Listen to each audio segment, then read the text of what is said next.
আজকে আমরা একটি মজার জিনিস বানিয়ে ফেলবো। চলো মজার জিনিসটাকে বানিয়ে ফেলা যাক। মজার জিনিসটি বানানোর জন্য প্রথমে একটি বালিশ নিয়ে জায়গায় রাখতে হবে, একটি জায়গায়। এরপরে হয়ে গেল আপনাদের। এরপরে আরো আরো আরো অনেকগুলো বালিশ লাগবে। আমি সেই অনেকগুলো বালিশ নিয়ে আসবো। চলো যাই, আমরা এখন অনেকগুলো বালিশ নিয়ে আসি। ভাই আমি আরো অনেকগুলো বালিশ দিয়েছি। এরপর একটি কোল বালিশ আমি দিয়ে দিব। ওকে, কোল বালিশ আমার দেওয়া শেষ। ওকে গাইস, আজকে এখন আমরা দুলবো। চলো দুলা যাক। ওকে 3 2 1। ওকে তুলি। ও ভাই, একবারে সেই লেভেলের মজা হচ্ছে।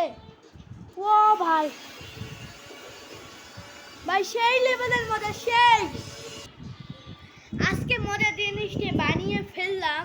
আজকের ভিডিওটি এই পর্যন্তই।